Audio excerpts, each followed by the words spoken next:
కూటమిలో కొనసాగుతూనే పార్టీ బలోపేతంపైన డిప్యూటీ సీఎం పవన్ ఫోకస్ చేశారు. కూటమిని బలపరుస్తూనే జనసేన పార్టీ బలోపేతానికి ప్రణాళికాబద్ధంగా అడుగులు వేయాలని నిర్ణయించారు. దీనికోసం త్రిశూల వ్యూహాన్ని అమలు చేయాలని డిసైడ్ అయ్యారు. ఈ మేరకు పార్టీ ఎమ్మెల్యేలకు దిశానిర్దేశం చేశారు. పార్టీ డిసైడ్ చేసిన విధంగా కార్యాచరణ ప్రతి ఒక్కరూ అమలు చేయాలని ఆదేశించారు. స్థానిక సంస్థల ఎన్నికలకు సిద్ధం కావాలని పవన్ సూచించారు.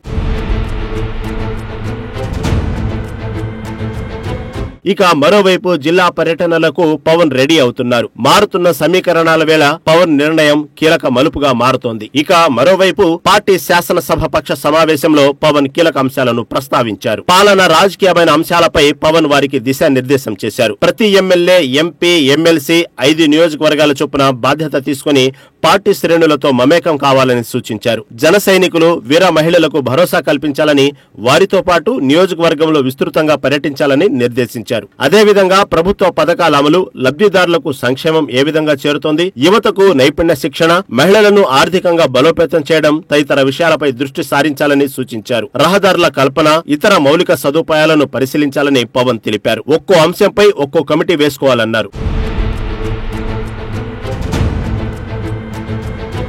6 వారాల్లోగా ఆయా కమిటీలు నివేదికలు అందించాలని పవన్ తెలిపారు. స్థానిక సంస్థల ఎన్నికల్లో బలం నిరూపించుకునేందుకు గట్టిగా పనిచేయాలన్నారు.